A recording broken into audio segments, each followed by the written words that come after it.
अस्सलाम वालेकुम। जब पहली बार इंसान ने एटम बम का धमाका किया तो ऐसा लगा जैसे ज़मीन ने अपने ही वजूद के ख़िलाफ़ बगावत कर दी हो, मगर इंसान की जुस्तजू वहीं नहीं रुकी। जल्द ही इंसान ने एटमी ताकत का एक ऐसा रूप दरियाफ्त कर लिया जो आम एटम बम से कई गुना ज़्यादा होलनाक है। हम बात कर रहे हैं हाइड्रोजन बम की। इसे बाज़ औक़ात थर्मो न्यूक्लियर बम भी कहा जाता है, और अगर सादा अल्फाज में बयान करें तो ये वो हथियार है जो सूरज और सितारों की तवानाई को ज़मीन पर उतारने की कोशिश है। हाइड्रोजन बम का असूल बिल्कुल मुख्तलिफ है। आम एटम बम में भारी एटम जैसे यूरेनियम या प्लूटोनियम को तोड़कर तवानाई हासिल की जाती है, मगर हाइड्रोजन बम में हल्के अनासर को आपस में जोड़कर नाकाबिले तसव्वुर तवानाई पैदा की जाती है।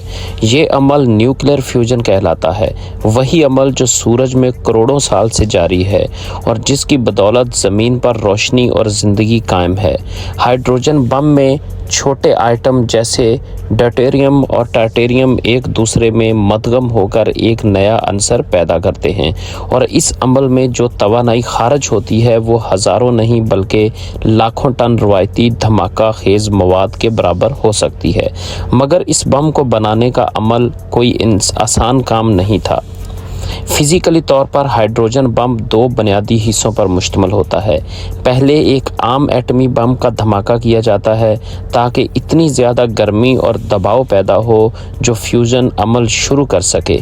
फिर ये शदीद हालात हल्के एटमों को मजबूर करते हैं कि वो आपस में जुड़कर एक तबाहकुन धमाका करें।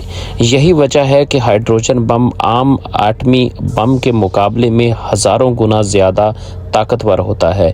ये कहना गलत ना होगा कि अगर आम एटम बम किसी शहर को तबाह कर सकता है तो हाइड्रोजन बम पूरे मुल्क का नक्शा बदलने की सलाहियत रखता है।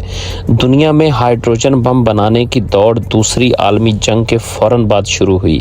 अमेरिका ने 1952 में पहला कामयाब हाइड्रोजन बम तजर्बा किया जिसे आईवी माइक कहा जाता है। ये तजर्बा मार्शल आइलैंड्स के एक दूर दराज जजीरे पर किया गया था, और इसका धमाका इतना शदीद था कि पूरा जजीरा ही नक्शे से मिट गया।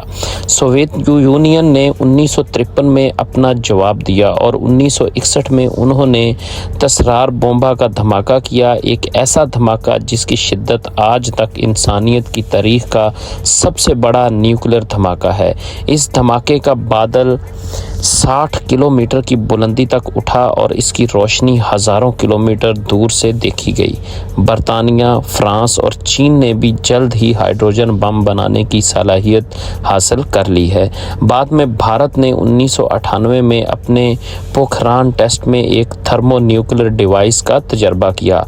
हालांकि इस पर दुनिया भर में कुछ शहादत का इजहार भी किया गया है। पाकिस्तान ने इसी साल अपने कामयाब एटमी तजर्बात किए, मगर अब तक कोई सरकारी तौर पर यह दावा नहीं किया गया कि पाकिस्तान के पास मुकम्मल हाइड्रोजन बम है।